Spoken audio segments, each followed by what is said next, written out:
Salut, nous sommes en seconde au lycée Champollion en option SI. On est un groupe d'une quinzaine de filles à faire partie des cadets de Champollion. Faire les cadets de Champollion, c'est quoi? C'est des sorties, découvrir des métiers, faire travailler notre cerveau droit, mais surtout discuter de l'égalité entre les hommes et les femmes. Nous sommes allés à la rencontre de nombreuses femmes pour les questionner sur leur place dans la société. On aimerait faire de tous ces témoignages un réel impact pour l'égalité. Je m'appelle Clara, dans mon groupe on a entre 15 et 16 ans. On est toutes curieuses, pétillantes, créatives, intéressées, rigolotes, mais surtout passionnées.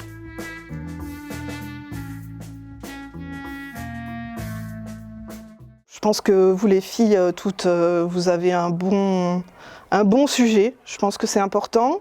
Et puis merci pour être venues interroger ces petites filles qui commencent leur vie de toute jeune femme. Oui. Et je pense que c'est important pour elles qu'elles puissent avoir la parole aussi. Donc en vous remerciant toutes. Merci beaucoup à vous et vous leur donnez un bel exemple. Merci. Allez les garçons à l'ordinateur, à votre place. Je m'appelle Marianne Corrigé, je suis donc maîtresse au Baladé. Ma classe est une classe de CM1, CM2. J'ai été élevée principalement par des femmes. Donc au plus loin que je m'en souvienne, c'est mon arrière-grand-mère qui a commencé à me parler de féminisme et depuis ça ne s'est plus arrêté. Voilà. T'aimerais bien Chanel jouer au foot? Non, c'est pas ça. Ça te plaît pas? Je sais pas, mais j'y joue pas. Tu joues pas? Pourquoi tu joues pas? Alors je joue pas en public, mais par contre je joue dans mon jardin. Oh. T'as des... avec mes parents, mes petites sœurs et aussi mes cousins. D'accord, ok. Mais tu voudrais pas jouer à l'école? Non. Pourquoi? Parce que ça m'énerve le foot. Parce que je n'ai jamais la balle. Ça m'énerve. Ouais. Il y a Louise. Ouais. Nous tous, on est bleus. Et elle est orange? Non, contre les oranges. Ok. J'allais dire qu'elle est là et il y a un orange à côté d'elle. Okay. Je vais pas lui faire la passe sinon. Bah oui, non, sinon il y a le orange. Voilà. Mais des fois, je me démarque et tu mets la passe. Moi, j'ai une dernière question. La journée de la femme, c'est quel jour? Yannis, c'est quel jour la journée de la femme? On l'a dit tout à l'heure. 8 mars, très bien. Est-ce que vous pensez que ça devrait être qu'un seul jour ou tous les jours de l'année? Tous les jours. Ça serait mieux. Ça serait mieux? La moitié de l'année. La moitié et l'autre moitié pour les garçons? Non, pas toute l'année que voilà. Bah oui, ouais. Moitié garçon. Très bien. Ou alors ça peut être tous les jours la journée de la femme et de l'homme. Oui, je pense que ça serait mieux comme ça. Ouais. La place de la femme dans la société est un sujet qui est important et qui est très présent ces derniers temps. Parce que j'ai aussi une classe où les garçons sont beaucoup plus grand nombre, parce que j'ai seulement 9 filles sur 28 élèves. Donc il faut qu'elles trouvent leur place un peu dans la classe. Et parce que je forme aussi des futurs citoyens. Donc j'ai envie de pouvoir expliquer que le féminisme n'est pas réservé aux filles et qu'on a aussi besoin d'hommes qui soient féministes et qui soient avec nous pour faire évoluer les droits des femmes de manière générale. Donc il faut qu'on milite tous et toutes. Hein. Je comprends aussi les hommes parce qu'ils font partie du chemin. Et puis quand on dit féminisme, généralement on pense au patriarcat et patriarcat, on n'est pas les seuls à en être victimes. Hein. Les hommes aussi de cette société peuvent l'être, en ordre de marche et en ordre de bataille, quoi. Voilà. Sophie Germain. Et elle a fait quoi, elle? C'était mathématicienne. Elle a participé pour la Tour Eiffel aussi. Ouais. Et même que comme c'est une femme, elle n'a pas été inscrite dans les scientifiques. Sur le cercueil, ils ont... Non, ils ont écrit sur une pierre au-dessus de la Tour Eiffel ou je sais pas quoi, tous les scientifiques qui avaient aidé, elle n'est pas dessus parce que c'est une femme. Moi, mes parents, personnellement, ils m'ont toujours dit que je pourrais faire le métier que je souhaitais et qu'ils ne mettraient jamais de barrière. Après, c'est vrai qu'ils m'ont plus poussé vers des métiers technologiques ou vers l'informatique. Parce que selon mon père, c'est des métiers qui vont se développer plus tard et qui vont être très demandés. Est-ce que tes proches, ils t'ont soutenu ou pas dans cette filière? Dans l'idée que tu fasses ça? Pas du tout. C'est très archaïque chez moi. C'est vraiment, c'est pas un métier, c'est pas pour les femmes, c'est pas. Mais franchement, il faut suivre ses ambitions, peu importe ce que les gens disent. Il faut toujours continuer et faire ce qu'on veut faire. Moi, les personnes de mon entourage, j'ai jamais eu de remarques ni quoi que ce soit. Elles m'ont toujours encouragée à faire ce que je voulais, que ce soit technique ou pas technique, parce que forcément je me suis questionnée pour me dire qu'est-ce que je vais faire, parce qu'on est au lycée, c'est pas évident de savoir ce qu'on veut faire, donc je me demandais, et puis il y a personne qui m'a dit non, va plutôt là parce que il y a plus de filles ou il y a moins de filles, ou alors va plus là parce que c'est technique, du coup ce sera plus reconnu. Non, on m'a dit, j'ai eu aucun regard, que ce soit positif ou négatif. On m'a poussée à explorer mes choix sans rien me dire. Moi, de mon côté, ma famille m'a jamais jugée, mes proches non plus. Le seul petit problème, entre guillemets, c'était plus mon ambition d'être enseignante, qui certains trouvaient ça dommage, un potentiel gâché pour certains, mais on a essayé un petit peu de me pousser vers la recherche, vers le doctorat, mais sinon, on m'a jamais empêché, en tout cas, de faire de l'enseignement informatique. Ça n'a jamais été un problème.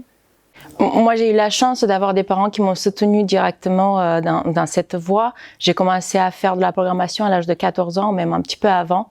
Pour moi, c'était un parcours tout dessiné d'avance pour que j'aille dans l'informatique. Et même, c'était un peu malgré mes désirs, puisque moi, je voulais faire télécommunication. Mais oui, j'ai eu le soutien de ma famille. Je pense que ma mère était visionnaire à l'époque, puisqu'elle savait exactement vers quel domaine.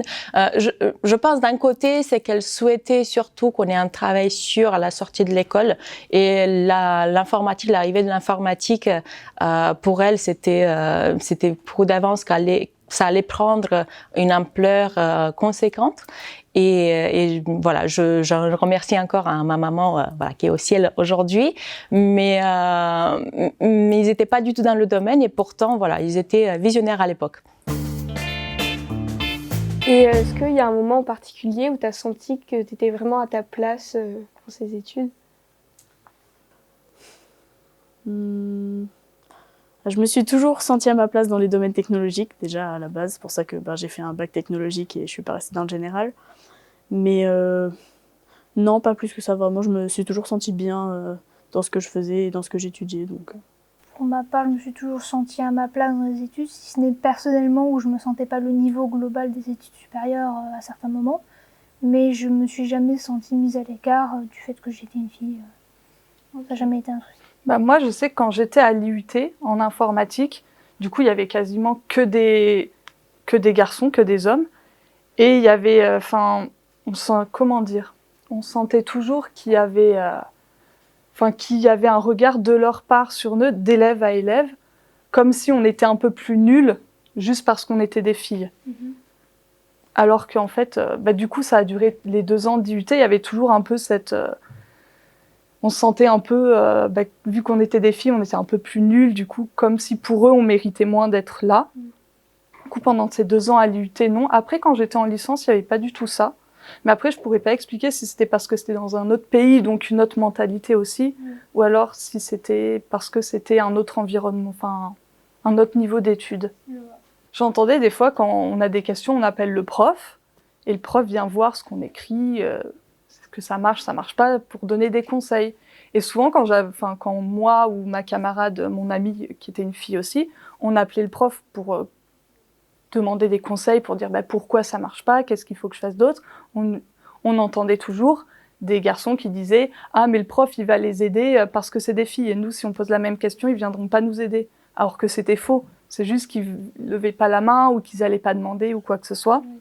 Ça, on l'a quasiment toutes les 2 ans, on l'a entendu, c'était toujours « Le prof va les aider juste parce que c'est des filles. » Du coup, c'était toujours des remarques comme ça.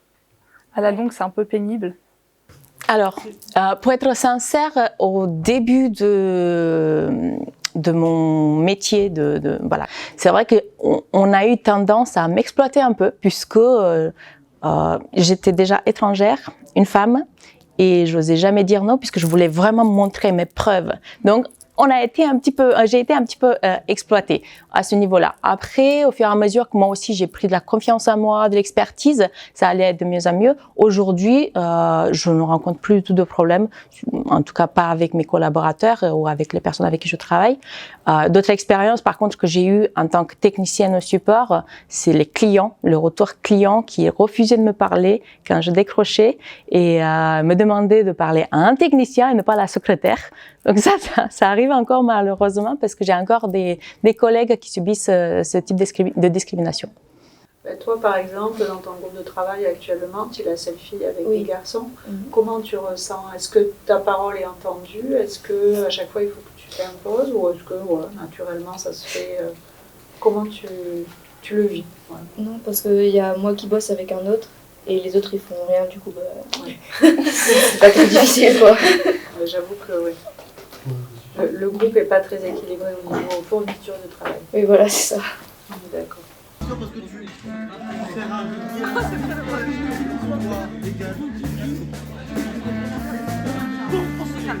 arrête de me faire bouger.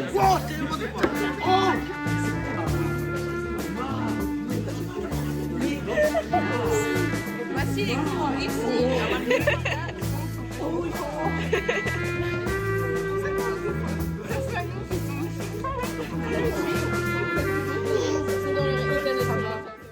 C'est compliqué d'être entouré que de garçons qui sont pas forcément très intelligents, je vais dire, même si c'est pas le terme, mais sinon on s'habitue et au final c'est une super ambiance, franchement ça va.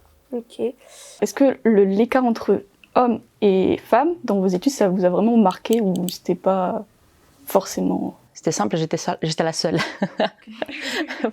Pour l'époque. En amphithéâtre, on était, il me semble, 3. Mais dans ma classe, voilà, dans les TP, j'étais toute seule, entourée des hommes. Mais ça ne m'a jamais dérangée. Ça vous a jamais dérangé? Ok. Moi, de mon point de vue, on n'est pas encore égaux. Enfin, on n'est pas tous égaux. Et je pense que c'est comme ça, même avec le point de vue des garçons, je pense que c'est comme ça qu'on va avancer. Après, je sais pas si c'est pareil. Oui, puis leur montrer, comme tu disais, le fait d'associer les garçons dans ce reportage, c'est leur montrer qu'on veut travailler avec eux et pas contre, quoi. Voilà.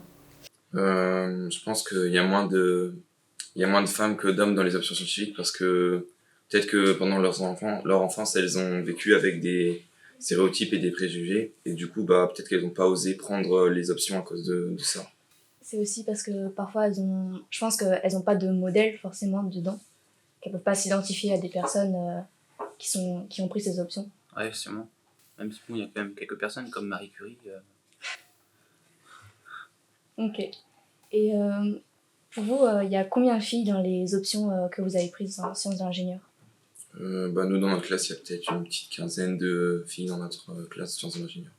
Et vous aimeriez qu'il y en ait plus ou pas? Je pense que ce serait pas mal parce que ça pourrait faire des exemples pour les autres filles et ça pourrait les lancer ça pourrait leur donner du courage pour les lancer dans les options scientifiques. Avoir plus de modèles, ouais. Oui, c'est ça. Et est-ce que avec vos amis, votre famille ou en classe, vous avez déjà eu l'occasion de parler des inégalités hommes-femmes?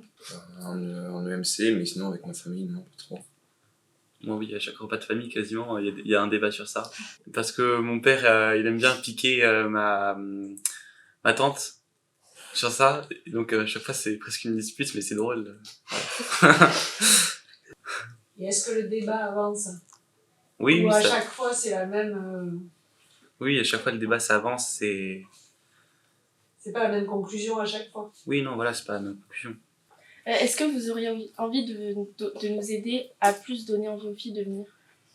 Oui, parce que comme je l'ai dit tout à l'heure, ça pourrait faire comme une sorte d'engrenage et ça pourrait du coup après aider tout seul les autres filles et les autres femmes à s'engager dans les options scientifiques. C'est déjà ce que vous faites avec cette interview, donc c'est super. Oui, j'ai travaillé à 18 ans quand je suis sortie de mes études. Je venais de perdre mon père, donc c'était un peu compliqué. Et on m'a proposé on a créé un poste, parce que je faisais du sport, je faisais de l'athlétisme à l'époque. Ils ont créé un poste de secrétariat, et comme moi j'étais dedans depuis plusieurs années, ils m'ont dit, on t'emploiera à mi-temps. Donc j'ai fait du mi-temps. Là-dessus, à mi-temps c'est bien, mais ça, pour payer toutes les factures et tout, ça va que j'étais avec ma maman. Donc du coup, je faisais du théâtre avec mon ancien professeur de français. Et il m'a dit un jour, voilà, j'ai un ami qui est imprimeur, va te présenter chez lui pour voir, parce que je cherchais du boulot à plein temps. Et j'ai démarré comme ça. Je suis arrivée dans cette boîte, ils étaient 3.